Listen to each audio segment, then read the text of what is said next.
Olá pessoal, sejam muito bem-vindos a mais um resumo e análise de livro aqui do canal Existery, né? E hoje temos resumo sobre fenomenologia, temos uma obra importante, interessantíssima de Edmund Husserl, né? Vamos analisar lições sobre a fenomenologia da consciência interna do tempo, tá? Então vamos lá.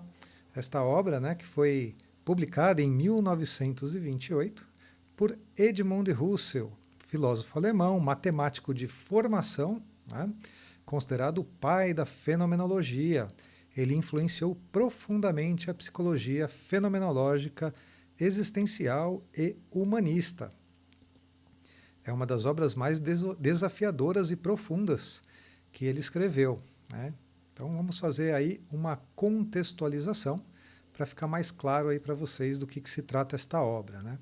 Vamos pensar que ela é um marco, né, porque ela explora como a consciência vivencia o tempo. Guardem isso, vamos falar bastante sobre isso. Não o tempo físico dos relógios, né, mas o tempo subjetivo, a vivência, o tempo que foi vivido, né, passado, presente, futuro, como uma unidade de vivência. Tá? Então, esta obra, né, ela vai fornecer a base fenomenológica para estudos sobre a memória e a subjetividade, percepção e o fluxo da experiência, né, o self e a continuidade e a clínica fenomenológica, a nossa prática, a nossa postura aí junto aos nossos clientes, aos nossos pacientes. Tá? Então, vamos retornar à tese central desta obra. Qual que é a mensagem que ela deixa, né? O livro vai buscar explicar como a nossa consciência constitui e experiencia o tempo internamente, tá? Mostrando que nossa percepção do agora, do passado e do futuro é um fluxo contínuo estruturado, é uma vivência. Tá? Vamos deixar mais claro isso conforme eu for explicando aqui. Aparentemente parece confuso, mas vou tentar simplificar aqui. Em uma frase, a experiência do tempo não é uma sequência de instantes isolados, mas um fluxo contínuo de consciência onde passado, presente e futuro coexistem. Uma síntese, né? E eles coexistem como modos de vivência. A gente tem que guardar isso como a principal mensagem que Edmund Husserl tenta passar com esse livro. Vamos entrar nos principais conceitos? Então vamos lá. Primeiro vamos entender sobre fluxo da consciência, né? A mente ela nunca está parada, porque existe a intencionalidade, né? Então sempre há um movimento e continuidade. Isso não cessa nunca, tá? Até quando a gente está dormindo. Exemplo, você não para entre pensamentos. Experiências fluem como um rio o tempo inteiro, tá? Outro conceito interessante que ele vai tratar nesta obra, né, e eu recomendo que vocês leiam a obra, porque eu estou passando preliminar esses conceitos para você, estudei eles, mas é interessante que vocês se aprofundem. Tá? Retenção é a presença viva do passado imediato, ainda ressoando no agora. Tá? A própria neurociência aí, com exames de imagem já comprova isso, né? Quando a gente traz uma vivência do passado, né, as mesmas áreas do cérebro se iluminam ali, né? Então, para você ver que presente, passado, o futuro que a gente está antevendo, tudo isso numa vivência só. Por exemplo, né, eu gosto desse exemplo aqui porque ilustra bem. Ao ouvir uma nota musical, você ainda sente a nota anterior e você ainda consegue antever, já imaginar, de acordo com a harmonia, com a melodia, né? Você consegue já imaginar quais as próximas notas que virão. Então nós temos passado, presente e futuro numa unidade de vivência. Tá? Protenção. O que seria protenção, esse outro conceito trabalhado nesta obra por Edmund Husserl? Seria a antecipação passiva do que está prestes a acontecer. Tá? Então, nesse exemplo que eu dei anteriormente da nota musical, a gente consegue imaginar o que virá pela frente. Vai vir uma virada na bateria, vai vir um solo de guitarra, né? Então a gente consegue antever ao mesmo tempo que a gente sente o que já ouviu e está ouvindo ali naquele momento presente. Então, exemplo, ao ouvir uma melodia, você já está esperando o próximo som. Vamos lá, impressão do agora. Aí a gente está falando do presente vivido. O ponto vivo da consciência onde o presente aparece. Né? Então, temos o passado, temos o futuro, mas temos o presente vivido. Né? É disso que ele fala. É o momento exato em que você ouve a nota musical. Essa é a impressão do agora. Tá? Então, nós temos o passado, nós temos o agora e nós temos o futuro, que já está sendo, né, previsto. Né? A gente está antevendo. Então, vocês já estão refletindo sobre tudo que eu estou falando aqui e, ao mesmo tempo, vocês já estão imaginando o que pode vir pela frente, baseado nesse mesmo contexto, nessa mesma temática. Né? Então, vamos lá. Agora, esse conceito é muito importante, porque ele tem tudo a ver com o objetivo da obra. Né? É a consciência interna do tempo, como a gente a percebe, através da vivência. Né? É a forma como vivenciamos o tempo subjetivamente. Para cada um é de uma forma diferente. Né? Então, um exemplo, 1 minuto esperando pode parecer uma eternidade. 1 hora conversando pode voar.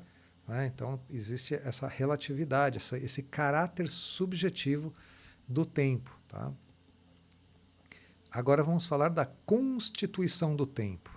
O tempo não é algo que existe fora de nós. Então, não existe o atemporal, existe o temporal. É algo que construímos experienciando. Tá? Exemplo, sem consciência, tempo não teria significado algum, não faria sentido algum. Né? Um relógio por si só não cria o tempo. Tá? Então, o que é o tempo? Essa obra nos leva a pensar sobre isso. Né? Então, vamos lá. Vamos falar das aplicações práticas no dia a dia e também para a nossa prática psicológica. Né? No cotidiano, desenvolver a presença e atenção plena e menos pressa e compulsão por resultados imediatos. Entender a ansiedade, né, aquela preocupação com o que está por vir, o futuro, e a melancolia, que é o que resulta aí de uma ênfase, um foco no passado. Olha que interessante, né? O estudo da consciência interna do tempo nos ajuda a ter uma melhor percepção de futuro passado, ansiedade e melancolia. Tá? Reconhecer que vivemos processos, é aquilo, né? Passado, presente, futuro. Passado, o agora, futuro, interagindo em síntese, numa vivência única. Ou seja, não há instantes isolados. É tudo junto, em caráter único de vivência. Na nossa prática clínica, né? Atenção ao ritmo emocional do paciente, a gente pode trabalhar dessa forma também. Uma compreensão da narrativa temporal, a história, as expectativas, os traumas, as emoções envolvidas, como isso é trazido, né, em relação ao futuro, como isso é exposto também na clínica, a gente já pode fazer uma análise, né, um pouco mais assertiva. E o foco na experiência vivida no aqui e agora. Né? Também o passado passou, o futuro ainda não aconteceu. O que a gente tem de real e concreto é o agora. Né? Então, o agora é importante na clínica fenomenológica.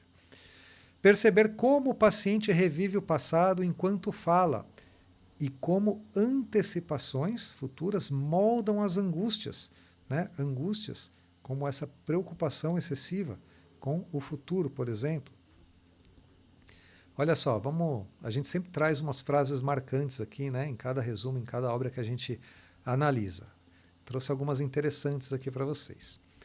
Toda consciência é consciência de algo. Isso aí a gente já falou, né, no outro resumo que a gente fez, no Ideias, né, para uma fenomenologia. Só que aqui ele fala que toda consciência é consciência de algo determinado no tempo. Tá? Então, assim como toda consciência é consciência de algo e todo algo está para uma consciência, temos que pensar que esse algo é determinado no tempo. Tá? Então, ele vai mostrar aqui que toda experiência é temporal, é dentro do tempo, não é fora do tempo. O tempo não é algo fora de nós, é algo dentro, é algo vivido, é algo experienciado. Então, o agora é inseparável do que acaba de passar e do que está por vir. Tá? Já falamos bastante sobre isso. Passado, o agora e o presente. É tudo inseparável, é uma vivência. Tá? Então, essa frase define a inseparabilidade entre passado, presente e futuro na experiência. Tá? O fluxo da consciência não é algo que se possa ver, mas apenas viver. É muito interessante isso, porque indica que a temporalidade só se revela na experiência, não em conceitos externos ou abstratos. Muito legal, né? Então, vamos para a reflexão final. A principal lição desta obra, creio que vocês já capturaram a ideia, tá? Que a realidade da vida humana é um fluxo contínuo de experiências, e compreender o tempo vivido é a chave para entender a consciência, a subjetividade e a existência. Muito legal, né? Por que eu recomendo que vocês leiam esta obra? Porque ela vai aprofundar esse entendimento, essa compreensão sobre nós mesmos e sobre o nosso modo de existir no mundo. Tá? Ela vai fundamentar a fenomenologia, a psicologia existencial e a clínica humanista, ou seja, a fenomenologia enquanto base metodológica, como uma epistemologia, como uma postura para as outras abordagens, a abordagem, né, fenomenológica existencial, da Zain-análise, a Gestalt, a clínica humanista, né, todas têm como base aí a fenomenologia, seja como método, seja como postura, seja como uma epistemologia. Ok? Por que vale a pena ler também? Porque transforma a maneira como percebemos o presente, o passado e o futuro. Né? Como a gente particiona, se é tudo a mesma vivência, ela é inseparável. Tá? É uma vivência única. Então é isso, reflexão final. O tempo não passa por nós. Nós somos o próprio passar. Né? Então essa reflexão, essa frase ajuda a compreender melhor essa questão do fluxo contínuo da experiência. Beleza, pessoal? Então é isso. Você gostou desse conteúdo? Clica aí no botãozinho de curtir, né? Curta o vídeo, se inscreva no canal, compartilhe esse vídeo com alguém que você ama. Vou deixar uma dica muito interessante aqui da obra anterior que a gente analisou, tá? E nos vemos no próximo vídeo. Muito obrigado.